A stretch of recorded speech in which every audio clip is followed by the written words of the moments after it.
प्यारे प्यारे साध संगत जी, बड़े प्यार से कहना जी, धन निरंकारी जी। साध संगत जी, दासी आप सबों के बीच एक नया विचार लेकर आई है साध संगत जी, नवरात्रि पर। तो आओ साध संगत, इस विचार को सुनते हैं साध संगत जी।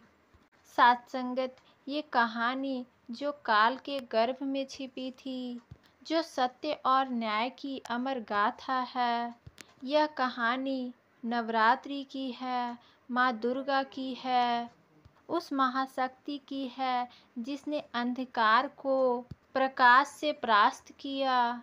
साध संगत जी, यह कहानी है उस माँ की जो अपने बच्चे की रक्षा के लिए शेरनी बन जाती है।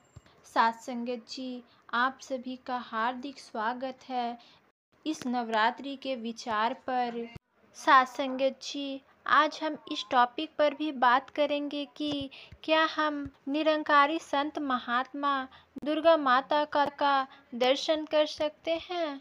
क्या वह नवरात्रि पूजा मना सकते हैं? और क्या वो अपने घरों में कलश रख सकते हैं? साध संगत जी, क्या वो नवरात्रि पूजा कर सकते हैं या नहीं? तो आओ साध संगत, सारी कुछ की जानकारी आप सभी को इस वीडियो में जानने को मिलेगा साध संगत जी।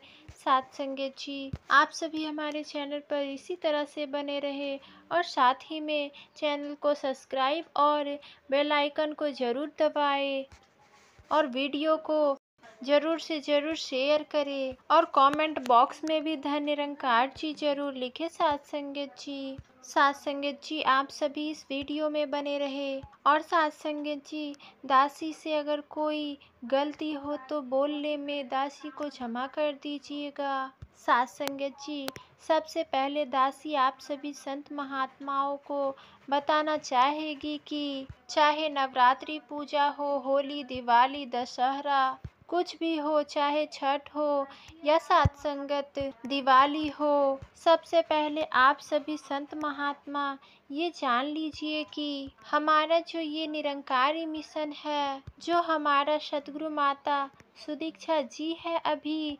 वर्तमान में साध संगत, वो हमें कोई भी पूजा पाठ करने से अभी रोक या प्रतिबंध नहीं लगाया गया है। जैसे कि साध संगत जी, आप सभी संत महात्मा जान रहे हैं कि हमारा जो निरंकारी मिशन है वह कोई भी पूजा पाठ करने से आपको प्रतिबंध नहीं लगाता है। साध संगत जी, आपके ऊपर कि आप ये नहीं कर सकते हैं, आप वो पूजा नहीं कर सकते हैं। साध संगत, ये आप पर निर्भर करता है कि आप क्या कर सकते हैं, आप पूजा कर सकते हैं या नहीं कर सकते हैं। सबसे पहले आप सभी संत महात्मा जान ले कि इस निरंकारी मिशन में है तो साध संगत, आपको यह समझाया जाता है कि आप एक को जानो, एक को मानो और एक हो जाओ। क्योंकि साध संगत जी, सबसे पहले आप ये जान लीजिए कि जो देवी दुर्गा या कोई देन है साध संगत, वो सब सतगुरु माता जी हैं। चाहे देवी दुर्गा, वो सब एक ही होते हैं। प्यारे साध संगत जी, कोई भी नाम भले ही हो, अलग अलग हो, लेकिन काम एक ही है, सारा भगवान एक ही है। साध संगत जी, हम उसे अलग अलग नामों से, अलग अलग जगहों से और अलग अलग रूपों में देखते हैं, उनके पूजा करते हैं। तो साध संगत जी, आप सभी संत महात्माओं को दासी यही बताना चाहती है कि निरंकारी मिशन हमें कोई भी पूजा पाठ करने से प्रतिबंध नहीं लगाता है, लेकिन साध संगत, आपको सबसे पहले यह जानना होगा कि आखिर हम पूजा पाठ कर सकते हैं या नहीं कर सकते हैं। उसके लिए आप सभी संत महात्मा इस वीडियो को ज़रूर देखें और इसे सुने। साध संगत जी, एक ऐसे ही गांव की कहानी है जो एक गांव में निरंकारी मिशन के लोग रहते थे और वह लोग ऐसा ही काम करते थे। तो साध संगत, उनके साथ क्या हुआ, सारा कुछ घटना दासी इस विचार में आप सभी को सुना रही है। इसे रखने जा रही है। तो इस विचार को स्टार्ट करते हैं। साथ संगत जी, बड़े प्यार और सत्कार से कहना जी, धन निरंकार जी। साथ संगत जी, बहुत समय पहले की बात है। एक गांव में महात्मा निर्मल दास जी रहते थे। वो निरंकारी संत थे जो हमेशा प्रेम, सेवा और सच्चाई का उपदेश देते थे। साथ संगत जी, गांव में नवरात्रि का महीना शुरू हुआ था। चारों ओर भक्ति का वातावरण था। मंदिरों में आरती, घरों में व्रत और भजन। गांव वाले रोज महात्मा जी को भी आमंत्रित करते थे। महात्मा जी, आइए और माता रानी की पूजा में हमारे साथ बैठिए। प्यारे साथ संगत जी, महात्मा जी मुस्कुरा कर कहते कि भक्ति केवल दीप जलाने और फूल चढ़ाने से पूरी नहीं होती। असली नवरात्रि तब होती है जब मन में राक्षसी गुस्सा और लालच, ईर्ष्या पर विजय पा लो। गांव वाले उनकी बातें सुनते और कुछ लोग साथ संगत को लगता कि पूजा पाठ ही सब कुछ, सबसे बड़ा धर्म है। साथ संगत जी, नवरात्रि का 5वां दिन था। गांव में अकाल पड़ा हुआ था। कई खेते सूखे पड़े थे। कुएं का पानी भी कम हो गया था। लोग चिंतित थे। वह व्रत तो रख रहे थे, लेकिन भूखों को खिलाने के लिए अनाज ही नहीं बचा था। तभी साथ संगत जी, महात्मा जी ने गांव के मंदिर में सबको इकट्ठा किया और बोला, माता शक्ति केवल मूर्तियों में नहीं बल्कि सेवा में भी प्रकट हो सकती है। आज हम सब मिलकर अपने पास जितना भी अन्न है सब गरीब भूखे में बांट दे।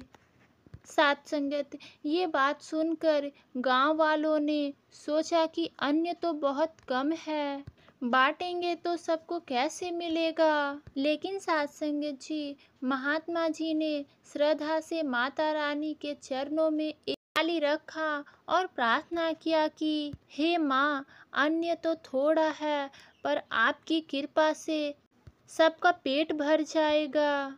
साथ संगत जी, देवी माँ की कृपा, जैसे ही लोग ने गरीब और बच्चे को अन्न बांटना शुरू किया तो साथ संगत जी, एक अजीब चमत्कार हुआ कि साथ संगत, वो थाली में अन्न खत्म ही नहीं हो रहा था। साथ संगत जी, जितना बांटते उतना ही उसमें भरते जाता।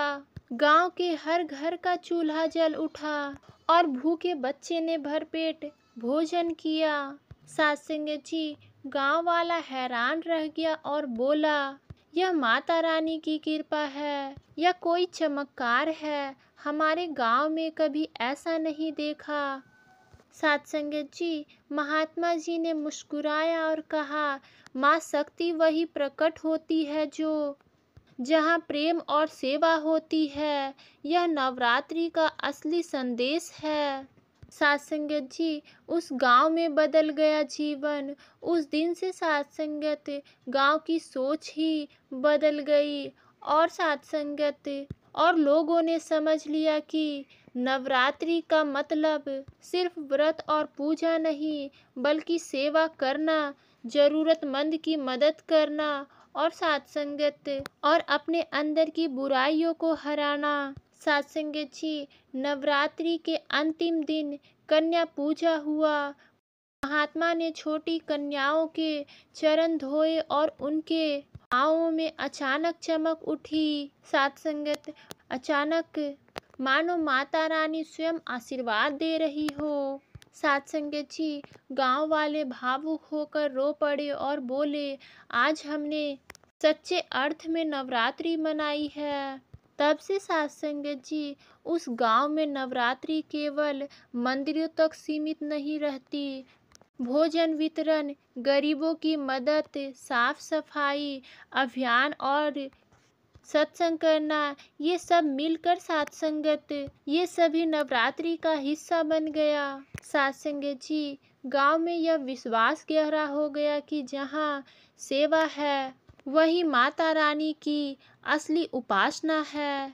साथ संगत जी, वो गांव सचमुच में एक आदर्श बन गया, जहाँ की साध संगत जी देवी माँ को भजनों के साथ साथ मानवता की गीत भी गाए जाते हैं। साध संगत जी, आप सभी संत महात्माओं से ये प्रार्थना है कि अगर कुछ भी इस वीडियो में गलती हुआ हो तो दासी को क्षमा कर दीजिएगा, और इस बात को कमेंट बॉक्स में ज़रूर बताइएगा कि क्या गलती हुई है। दासी उसे सुधारने की ज़रूर कोशिश करेगी। साध संगत जी,